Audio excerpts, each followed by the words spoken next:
मैं हर्षिता आप सबका अपने इस चैनल पर स्वागत करती हूँ।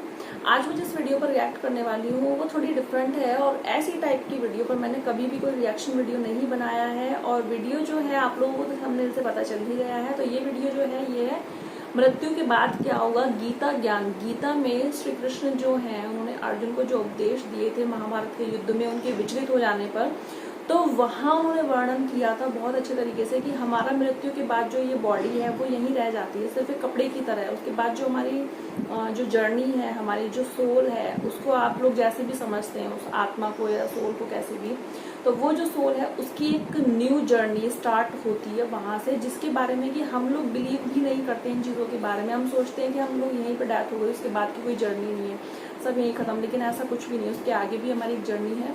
तो मैं बहुत एक्साइटेड हो रही हूँ इस वीडियो को देखने के लिए, क्योंकि उस जर्नी के बारे में तो बहुत जानने में अच्छा लगता है, क्योंकि हमें भी पता चलना चाहिए कि हमारी वो बात की जर्नी क्या है, कैसे है, जो भी उसके बारे में बातें हैं वो पता चलनी चाहिए। तो ऐसे मैं इस वीडियो पर रिएक्ट करने वाली हूँ। और आप लोग कई बार बोलते हो कि मैं हिंदू कंटेंट पर कभी भी रिएक्शन वीडियो नहीं बनाती हूँ, हिंदू होने के बावजूद भी। तो इसलिए मैं हिंदू वीडियो पर रिएक्ट करने वाली हूँ। आई होप इस वीडियो पर मेरा रिएक्शन आप सब लोगों को बहुत अच्छा लगेगा, क्योंकि मैं हमेशा ही सिखों की वीडियोस पर रिएक्ट करती आई हूँ और मुस्लिम कंटेंट पर भी मैंने रिएक्ट किया है, लेकिन मैंने कभी भी हिंदू वीडियो पर रिएक्ट नहीं किया। तो ये फर्स्ट वीडियो होगा और आई होप मेरे जो हिंदू व्यूअर्स हैं उनको भी ये वीडियो बहुत अच्छा लगेगा। और इसमें जो बातें होंगी वो डेफिनेटली सारी धर्मों के लिए बहुत इक्वली बेनिफिशियल होंगी। तो बिना धर्मों का बीच में बैरियर लगाए इस वीडियो को आप लोग देखिएगा, मेरा रिएक्शन एंजॉय करिएगा। वीडियो अच्छा लगे तो प्लीज़ कमेंट सेक्शन है, वहाँ पे आप लिखिएगा ज़रूर। चैनल पर न्यू है तो सब्सक्राइब जरूर कर लीजिएगा, इंस्टाग्राम पर भी फॉलो कर सकते हैं। तो चलिए पहले वीडियो स्टार्ट करते हैं, क्योंकि ऑलरेडी वीडियो काफ़ी लंबा है। दर्शकों, जैसा कि हम सभी जानते हैं कि कुरुक्षेत्र के मैदान में जब महाभारत का युद्ध शुरू होने वाला था, उस समय अर्जुन का अंतर्मन व्यथित था और वो अपने और पराये के बीच भेद नहीं समझ पा रहे थे और सामने खड़ी सेना के विरुद्ध शस्त्र उठाने से घबरा रहे थे। तब भगवान श्री कृष्ण ने अर्जुन की व्यथा को दूर करने के लिए गीता जैसा अनमोल ज्ञान दिया और उसी दौरान श्री कृष्ण ने बताया कि मृत्यु के बाद मनुष्य का क्या होता है, जिसका वर्णन गीता के अलग अलग अध्यायों में किया गया है। आज की इस वीडियो में हम आपको यही बताने जा रहे हैं कि भगवान कृष्ण के अनुसार मृत्यु के बाद जीवात्मा का क्या होता है। नमस्कार दर्शकों, द डिवाइन टेल्स पर आपका स्वागत है। बहुत इंटरेस्टिंग होने वाली है वीडियो। गीता में यह बताया गया है कि जब श्री कृष्ण अर्जुन को यह अनमोल ज्ञान दे रहे थे, उसी दौरान अर्जुन ने पूछा कि हे केशव, कृपया कर यह बताइए कि मृत्यु के बाद मनुष्य का क्या होता है। तब भगवान श्री कृष्ण ने अर्जुन को बताया कि हे पार्थ, इस सृष्टि के प्राणियों को मृत्यु के पश्चात अपने अपने कर्मों के अनुसार पहले तो उन्हें दूसरे लोक यानी कि परलोक में जाकर कुछ समय व्यतीत करना पड़ता है, जिस दौरान वो पिछले जन्मों में किए हुए पुण्य कर्मों अथवा पाप कर्म का फल भोगते हैं। फिर जब उनके पुण्यों और पापों का हिसाब सुख दुख को भोगने के बाद खत्म हो जाता है, तब वो इस मृत्यु लोक में फिर से जन्म लेते हैं। इसलिए मृत्यु लोक को कर्म लोक भी कहा जाता है, क्योंकि मृत्यु लोक ही वह लोक है जहाँ प्राणी को वो कर्म करने का अधिकार है जिससे उसका प्रारब्ध निश्चित होता है। यह सुनकर अर्जुन फिर पूछते हैं, हे वासुदेव, इस धरती को मृत्यु लोक क्यों कहा जाता है। तब श्री कृष्ण बताते हैं कि हे अर्जुन, तीनों लोकों में धरती लोक ही एकमात्र ऐसा स्थान है जहाँ प्राणी जन्म और मृत्यु की पीड़ा सहते हैं। अर्थात धरती के अलावा और कोई ऐसा लोक नहीं जहाँ किसी भी प्राणी का जन्म या मृत्यु होती हो। क्योंकि मैंने तुम्हें पहले भी बताया था कि मृत्यु केवल शरीर की होती है, आत्मा की नहीं। आत्मा ना तो जन्म लेती है और ना मरती है। इसके बाद अर्जुन फिर पूछते हैं कि हे केशव, आपने पहले यह कहा था कि आत्मा को सुख दुख नहीं भोगना पड़ता है, परंतु अब यह कह रहे हैं कि मृत्यु के पश्चात आत्मा को सुख भोगने के लिए स्वर्ग आदि में अथवा दुख भोगने के लिए नरक आदि में जाना पड़ता है। इसका तो अर्थ यह हुआ कि आत्मा को केवल पृथ्वी पर ही सुख दुख नहीं भोगने पड़ते, बल्कि स्वर्ग अथवा नरक में भी आत्मा को सुख या दुख भोगने पड़ते हैं। अर्जुन के मुख से ऐसी बातें सुनकर भगवान श्री कृष्ण मुस्कुराते हुए कहते हैं, हे कौन्ते, ऐसा मैंने कब कहा। मैं तो तुम्हें पहले ही बता दिया था कि आत्मा को कहीं किसी भी स्थान पर या किसी काल में भी सुख दुख छू नहीं सकते, क्योंकि आत्मा तो मुझ अविनाशी परमेश्वर का ही दिव्य रूप है। क्योंकि हे अर्जुन, परमेश्वर अर्थात मैं माया के अधीन नहीं बल्कि माया मेरे अधीन है, और सुख दुख तो माया की रचना है। और यही कारण है कि जब माया मुझे अपने घेरे में नहीं ले सकती, फिर तुम ही बताओ कि ऐसे में माया के रचे हुए सुख और दुख मुझे कैसे छू सकते हैं। तुम्हें ये भी बता दूं कि सुख दुख तो केवल शरीर के भोग हैं, आत्मा के नहीं। उसके बाद अर्जुन कहते हैं कि हे नारायण, मैंने मान लिया कि सुख दुख केवल शरीर के भोग हैं, आत्मा के नहीं, परंतु जो शरीर उनको भोगता है उसकी तो मृत्यु हो जाती है और वो शरीर तो आगे नहीं जाता। फिर स्वर्ग अथवा नरक में सुख दुख को भोगने कौन जाता है। तब भगवान श्री कृष्ण अर्जुन से कहते हैं कि हे पांडुपुत्र अर्जुन, इसके लिए तुम्हें सबसे पहले यह समझना होगा कि जीवात्मा है क्या। हे पार्थ, जब किसी की मृत्यु होती है तो वास्तव में कपड़ा रूपी जो अस्थूल शरीर है केवल उसी की मृत्यु होती है, और शरीर के अंदर जो सूक्ष्म शरीर है वो नहीं मरता। वो सूक्ष्म शरीर आत्मा के प्रकाश को अपने साथ लिए मृत्यु लोक से निकलकर दूसरे लोकों में चला जाता है। उसी सूक्ष्म शरीर को जीवात्मा कहते हैं।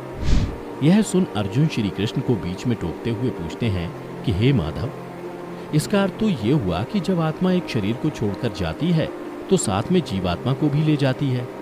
तब श्री कृष्ण मुस्कुराते हुए अर्जुन से कहते हैं कि हे सखा, तुम जीवात्मा को जितना सरल समझते हो उसकी व्याख्या उतनी सरल नहीं है, इसलिए अब जो मैं कहने जा रहा हूँ उसे ध्यान से सुनो। हे अर्जुन, जैसे किसी तालाब से जल अपने आप उससे बाहर नहीं जाता है, हाँ, अगर कोई किसी बर्तन में भरकर उस तालाब के जल को ले जाता है तो वह अलग दिखाई देता है। उसी प्रकार सूक्ष्म शरीर रूपी जीवात्मा उस आत्म ज्योति के टुकड़े को अपने अंदर रखकर अपने साथ ले जाती है। यही जीवात्मा की यात्रा है, जो एक शरीर से दूसरे शरीर में, एक योनि से दूसरी योनि में विचरती रहती है। इसके अलावा हे अर्जुन, जीवात्मा जब किसी शरीर को छोड़कर जाती है तो उसके साथ उसके पिछले शरीर की वृत्तियां, उसके संस्कार और उसके भले कर्मों का लेखा जोखा अर्थात उसकी प्रारब्ध सूक्ष्म रूप में साथ जाती है। भगवान श्री कृष्ण के मुख से ऐसी बातें सुनकर अर्जुन को कुछ संतुष्टि मिलती है, परंतु उनका चित्त फिर भी शांत नहीं होता और वे पुनः श्री कृष्ण से पूछते हैं कि हे मधुसूदन, लेकिन शरीर त्यागने के बाद जीवात्मा कहाँ जाती है। तब श्री कृष्ण अर्जुन को बताते हैं कि हे धनंजय, मानव शरीर त्यागने के बाद मनुष्य को अपने प्रारब्ध अनुसार अपने पापों और पुण्यों को भोगना पड़ता है। इसलिए भोग योनियां बनी हैं, जो दो प्रकार की हैं, उच्च योनियां और नीच योनियां। जो मनुष्य जीवित रहते हुए पुण्य कर्म करता है उसकी जीवात्मा उच्च योनियों में स्वर्ग में रहकर अपने पुण्य भोगती है, और पाप करने वाले मनुष्यों की जीवात्मा नीच योनियों में यानी नरक में रहकर अपने पापों को भोगती है। कभी ऐसा भी होता है कि कई प्राणी स्वर्ग नरक का सुख दुख पृथ्वी लोक पर ही भोग लेते हैं। यह सुनकर अर्जुन आश्चर्यचकित हो जाते हैं और उनसे पूछते हैं कि हे नारायण, परंतु कोई भी मनुष्य पृथ्वी लोक पर कैसे स्वर्ग या नरक का सुख दुख भोग सकता है।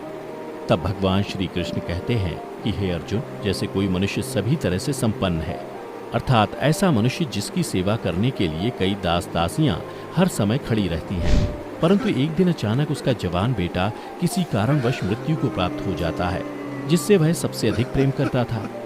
ऐसे में उस मनुष्य पर दुखों का पहाड़ टूट पड़ता है और संसार की हर वस्तु उस मनुष्य के पास होने के बावजूद भी वह मरते दम तक दुखी रहता है। अर्थात हे पार्थ, जब तक उस मनुष्य का जवान बेटा जीवित था तब तक उस मनुष्य ने जो सुख भोगे वो स्वर्ग के सुखों की भांति थे, और पुत्र की मृत्यु के बाद उसने जो दुख भोगे वो नरक के दुखों से बढ़कर थे। और इसी तरह मनुष्य को संसार में रहकर भी अपने पिछले जन्मों के सुख दुख को भोगना पड़ता है।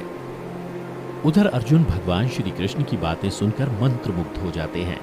तब उन्हें श्री कृष्ण कहते हैं कि हे अर्जुन, अगर अब भी तुम्हारे मन में मृत्यु के बारे में कोई संशय रह गया है तो मुझसे पूछ सकते हो। तब अर्जुन भगवान श्री कृष्ण को प्रणाम करते हुए पूछते हैं कि हे भगवान, अब यह बताइए कि मनुष्य अपने पुण्यों को किन किन योनियों में और कहां कहां भोगता है। तब कृष्ण बताते हैं कि हे कौन्ते, पुण्यवान मनुष्य अपने पुण्यों के द्वारा किन्नर, गंधर्व अथवा देवताओं की योनियां धारण करके स्वर्ग लोक में तब तक रहता है जब तक उसके पुण्य क्षीण नहीं हो जाते। अर्थात ये कि प्राणी के हिसाब से जितने पुण्य कर्म होते हैं उतनी ही देर तक उसे स्वर्ग में रखा जाता है, और जब पुण्यों के फल की अवधि समाप्त हो जाती है तो उसे फिर पृथ्वी लोक में वापस आना पड़ता है, और मृत्यु लोक में पुनर्जन्म धारण करना पड़ता है। यह सुन अर्जुन कहते हैं कि परंतु स्वर्ग लोक में मनुष्य के पुण्य क्यों समाप्त हो जाते हैं? वहां जब जीवात्मा देव योनि में होती है तब वो अवश्य अच्छे कर्म करता होगा, उसे इन अच्छे कर्मों का पुण्य तो प्राप्त होता होगा। यह सुन श्री कृष्ण के चेहरे पर एक बार फिर मुस्कान आ जाती है और वह कहते हैं कि नहीं पार्थ, उच्च योनि में देवता बनकर जो मनुष्य अच्छे कर्म करता है या नीच योनि में जाकर प्राणी जो क्रूर कर्म करता है, उन्हें उन कर्मों का कोई फल नहीं मिलता, क्योंकि वो सब भोग योनियां हैं। वहां प्राणी केवल अपने अच्छे बुरे कर्मों का फल भोगता है। इन योनियों में किए हुए कर्मों का पुण्य अथवा पाप उसे नहीं लगता। हे पार्थ, केवल मनुष्य की योनि में ही किए हुए कर्मों का पाप या पुण्य होता है, क्योंकि यही एक कर्म योनि है। यह सुनकर अर्जुन विस्मित हो जाते हैं और भगवान श्री कृष्ण से पूछते हैं कि हे माधव, क्या आप ये कहना चाह रहे हैं कि यदि कोई पशु किसी की हत्या कर देता है तो उसे कोई पाप नहीं लगता, और यदि मनुष्य किसी की हत्या कर दे तो उसे पाप का दंड भोगना पड़ता है? परंतु ऐसा अंतर क्यों है? तब कृष्ण कहते हैं, हे धनंजय, ऐसा इसलिए है कि धरती लोक पर समस्त प्राणियों में केवल मनुष्य ही एक ऐसा प्राणी है जो विवेकशील है। और तुम ही बताओ, मनुष्य के सिवा दूसरा कोई ऐसा प्राणी और है जो अच्छे बुरे की पहचान कर सकता है? इसी कारण यदि कोई हत्या करता है तो उसे उसका पाप नहीं लगता, और यही कारण है कि पाप पुण्य का लेखा जोखा अर्थात प्रारब्ध केवल मनुष्य का बनता है। इसलिए जब मनुष्य अपने पाप और पुण्य भोग लेता है तो उसे फिर मनुष्य योनि में भेज दिया जाता है, और मनुष्य की योनि प्राप्त होने पर फिर कर्म करते हैं और इस तरह सदैव जन्म मृत्यु का कष्ट भोगते रहते हैं। भगवान श्री कृष्ण से ऐसे दिव्य वचन सुनकर अर्जुन पूछते हैं कि हे केशव, ऐसा कोई स्थान नहीं है जहां से जीवात्मा को लौटकर ना आना पड़े, अर्थात उसे जन्म मरण के चक्र से मुक्ति मिल जाए? तब श्री कृष्ण अर्जुन को बताते हैं कि हे अर्जुन, ऐसा स्थान अवश्य है, और वह है परम धाम अर्थात मेरा धाम, जहां पहुंचकर कभी भी किसी जीवात्मा को वापस नहीं आना पड़ता। अर्थात जो जीवात्मा अपने पुण्य कर्मों द्वारा मुझ में समाहित हो जाती है उसे जन्म मरण के चक्र से मुक्ति मिल जाती है, और इसी को मोक्ष कहा जाता है। इसलिए मेरी यह सलाह है कि मनुष्यों को चाहिए कि वह अपने संपूर्ण जीवन काल में ऐसे कर्म करें जिससे उसे मोक्ष मिल जाए, अर्थात मुझ में समा जाए। तो दर्शकों, भगवान श्री कृष्ण द्वारा कहे इन वचनों को जानने के बाद आपकी क्या राय है? नीचे हमें कमेंट करके अवश्य बताएं। और यदि आपको हमारी ये मुझे तो बहुत बहुत बहुत अच्छा लगा ये वीडियो, और इस पूरा वीडियो के बाद ना मैं एक अलग ही स्पिरिचुअलिटी को फील कर रही हूँ खुद में। मतलब ये स्पिरिचुअलिटी तो फील हो ही रही है, एक रियलिटी भी फील हो रही है कि जो हम ये सारी दुनिया के पीछे भागते हैं, इस फिजिकल वर्ल्ड के पीछे हम जो भागते हैं वो सब ना झूठ है। उसमें कुछ भी सच्चाई नहीं है, और सच्चाई जो है वो यही है कि हम अपनी मौत को कभी भी रोक नहीं सकते। हम चाहे कितना भी साइंस को मानने वाले हो जाए, साइंस कितना भी डेवलप हो जाए, लेकिन फिर भी हमारी मौत किसी से रुकेगी नहीं। ठीक है, तो उसके बाद की जो हमारी जर्नी है उसको अच्छा बनाने के लिए इसमें बहुत सारे अच्छे उपदेश दिए हैं श्री कृष्ण भगवान ने अर्जुन को। तो उन्होंने वो उपदेश अर्जुन को दिए ज़रूर हैं, लेकिन वो सारे उपदेश हम जैसे मनुष्यों के लिए भी हमें सारे अच्छे काम करने चाहिए ताकि हम भी परम धाम जा सकें। वैसे तो हम लोगों ने इतने अच्छे काम किए नहीं है कि हमें मोक्ष मिल जाए, हम परम धाम चले जाएँ। ज़रूर हमें भी वहाँ अपना जो भी अच्छा बुरा किया है उसके हिसाब से हमें वही जो इसने वीडियो में बताया कि नरक स्वर्ग जो है वो सारी चीज़ें हमें भोगनी पड़ेंगी। अच्छा, बहुत सारे लोग शायद इस वीडियो को कुछ लोग ऐसे देख रहे होंगे जो बिल्कुल ना एथिस्ट हैं, उनका भगवान में कोई विश्वास नहीं है, तो वो एक उनकी गलत थियरी है। लेकिन जो ये सारी चीज़ें होती हैं कि ये स्वर्ग कहाँ है, नरक कहाँ है, ये सारी चीज़ें मैं भी मानती हूँ कि धरती पर ही है। हम अच्छा करते हैं, हमारे साथ अच्छा होता है, हम खुश हैं, तो हम स्वर्ग को ही एक तरीके से भोग रहे हैं, और हमारे साथ हर टाइम बुराई हो रहा है, हर चीज़ बुरी ही होगी, तो वो एक तरीके से निगेटिव पार्ट ही है।